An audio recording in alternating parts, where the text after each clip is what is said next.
एक ऐसी बॉलीवुड अभिनेत्री जिसने बाप बेटी दोनों के साथ रात गुजारकर अय्याशी की है। और क्या आप जानते हैं कि दीपिका एक रात के कितने पैसे लेती है?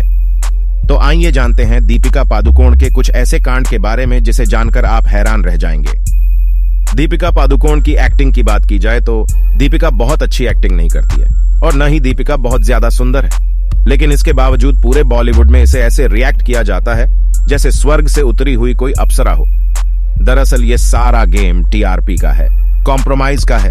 खैर कि दीपिका पादुकोण ने कॉम्प्रोमाइज किया है या नहीं, लेकिन आज के इस खास वीडियो में मैं आपको बॉलीवुड एक्ट्रेस दीपिका पादुकोण के ऐसे अनजाने फैक्ट्स के बारे में बताऊंगा, सच्चाई के बारे में बताऊंगा जिसके बारे में शायद आपको पता नहीं होगा। दोस्तों, दीपिका को 12वीं क्लास से ही मॉडलिंग के ऑफर आने लगे थे, इसलिए उसने अपनी पढ़ाई बीच में ही छोड़ दी। दीपिका बचपन में सिर्फ बैडमिंटन खेलती थी और इंटर कॉलेज में भी स्टेट लेवल पर काफी बैडमिंटन खेल चुकी है, लेकिन कॉलेज आते आते दीपिका का रुझान मॉडलिंग की तरफ होने लगा। मॉडलिंग के साथ दीपिका ने कई टीवी एड में भी काम किया था। साल 2005 में दीपिका ने model own of the year का खिताब जीता था और तभी दीपिका पर नजर किंगफिशर कंपनी के मालिक विजय माल्या का पड़ा। विजय माल्या ने दीपिका को अपनी कंपनी के कैलेंडर के लिए अप्रोच किया और साल 2006 में दीपिका किंगफिशर कंपनी की कैलेंडर गर्ल बन गई। इसी दौरान विजय माल्या और दीपिका के बीच नजदीकियों की भी काफी चर्चाएं हुई थीं। वैसे विजय माल्या के बारे में पूरी दुनिया जानती है कि वो कितना बड़ा अय्याश है। वो अपने कैलेंडर गर्ल को कंपनी के लिए नहीं बल्कि अपने लिए कर लाता है और उसके साथ रातें रंगीन करके अय्याशियां करता है।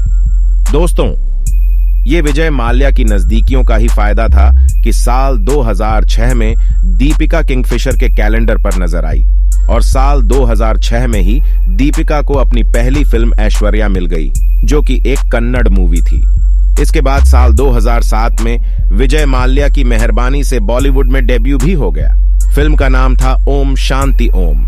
पहली फिल्म बड़े लेवल पर सक्सेस साबित हुई तो दीपिका ने विजय माल्या को छोड़कर निहार पांड्या से दोस्ती करनी शुरू कर दी।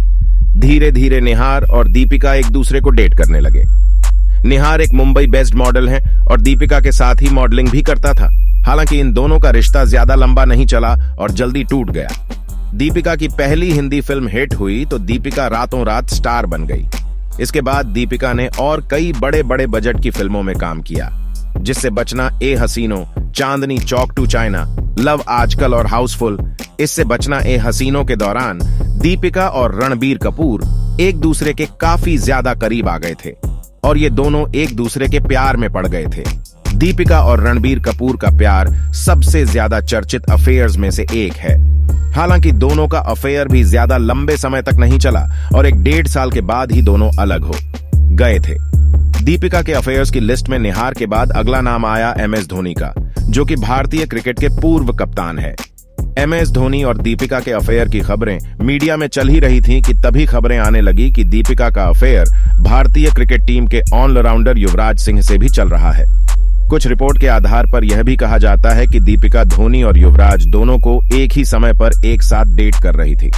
दीपिका के न सिर्फ मल्टी पेज रहे हैं, बल्कि दीपिका बहुत सारे विवादों में घिरी रही है। दीपिका करण जौहर ग्रुप से जुड़ी हुई है तो विवाद तो दीपिका की लाइफ में आने ही थे। साल 2020 में दीपिका की एक मूवी आई थी जिसका नाम था छपाक छपाक। एक एसिड विक्टिम के जीवन पर आधारित मूवी थी। उस एसिड विक्टिम का नाम था लक्ष्मी अग्रवाल। लक्ष्मी अग्रवाल जी के जज्बे को सलाम।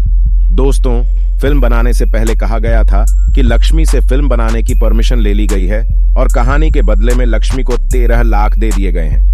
इसके बाद जब लक्ष्मी जी को इस बात की खबर हुई तो उन्होंने इन सभी बातों को नकार दिया। लक्ष्मी ने कहा कि उसे फिल्म मेकर या फिर दीपिका की तरफ से एक भी रुपया नहीं मिला है और ना ही उसे किसी भी तरह से कांटेक्ट किया गया है। बाद में यह मामला कोर्ट में भी गया था और लक्ष्मी ने फिल्म के रिलीज पर रोक लगाने के लिए मांग भी की थी। लेकिन गरीब और अमीर की लड़ाई में हमारे देश में हमेशा अमीर ही जीतता है और कोर्ट ने लक्ष्मी की याचिका पर कोई सुनवाई नहीं दी और फिल्म की रिलीज पर रोक लगाने से इनकार कर दिया। हालांकि बाद में यह सुनने को भी आया कि मेकर्स ने कुछ लाख रुपए लक्ष्मी को दे दिए हैं, लेकिन लक्ष्मी ने एक बार फिर से बयान दिया कि उसे फिल्म के बजट के हिसाब से काफी कम पैसे दिए गए थे। फिल्म जब रिलीज होने वाली थी तब दिल्ली के JNU यानी कि जवाहरलाल नेहरू यूनिवर्सिटी में काफी हिंसा हो रही थी और वहां पर देश विरोधी नारे लगाए जा रहे थे। तभी दीपिका अपनी फिल्म के प्रचार के लिए जेएनयू पहुंच गई और वहां के लोगों को अपना समर्थन दिया। इस घटना ने उस समय मीडिया में काफी ज्यादा कवरेज बटोरी थी और उस घटना से दीपिका के कुछ फैंस उनसे नाराज भी हो गए थे। उनका जेएनयू में जाना गलत कदम था, लेकिन बाद में उसकी वजह सामने आई कि दीपिका का जेएनयू में अचानक जाना कोई इत्तेफाक नहीं था, बल्कि एक सोची समझी साजिश थी। सोशल मीडिया रिपोर्ट के अनुसार दीपिका को वहां पर जाने के लिए 6 करोड़ की बड़ी रकम अदा की गई थी। दीपिका का काम बस इतना था कि दीपिका को जेएनयू में जाकर 1-2 घंटे इन स्टूडेंट के साथ बिताने हैं। खैर, सच्चाई क्या है इसके बारे में कोई खबर नहीं है। अब दोस्तों, दीपिका के करियर की बात की जाए तो दीपिका ने हमेशा अपने पूरे करियर में बड़े बजट की फिल्मों में ही काम किया है।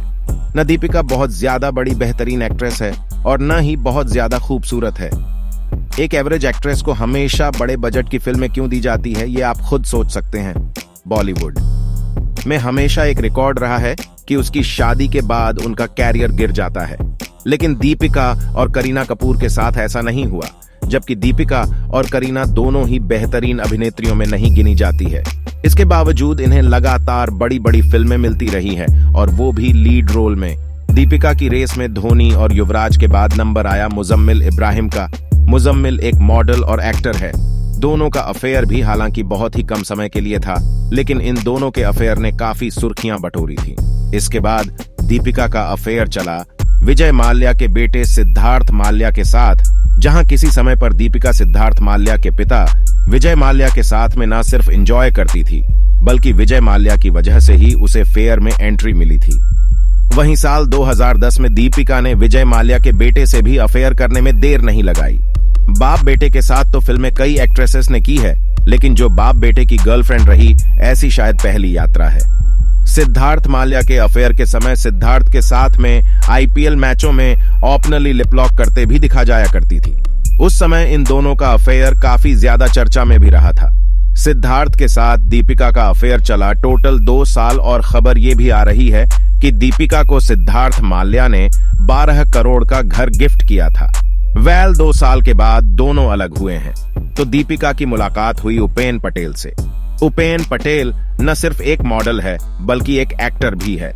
दोनों का अफेयर भी मीडिया में सुर्खियां बना रहा था। हालांकि इन दोनों का अफेयर भी बहुत ज्यादा लंबा नहीं चला और जल्दी टूट गया। उपेन पटेल के बाद दीपिका के तार भिड़े रणवीर सिंह के साथ। रणवीर सिंह के साथ में कई साल रिलेशनशिप में रहने के बाद उन्होंने साल 2018 में शादी कर ली। दोस्तों, आपको बता दें कि दीपिका एक बहुत ही बड़ी अय्याशी लड़की है, लेकिन मीडिया में इसे ऐसे पेश किया जाता है कि जैसे ये बहुत बड़ी शरीफ हो। दोस्तों, दीपिका आपको कैसी लगती है और उनकी कौन सी मूवी आपको सबसे ज्यादा पसंद है? हमें नीचे कमेंट करके जरूर बताएं। और अगर आपको ये वीडियो अच्छा लगा हो तो इस वीडियो को लाइक करेगा, शेयर करिएगा ज्यादा से ज्यादा लोगों तक, और ऐसे ही वीडियो के लिए चैनल को सब्सक्राइब करें।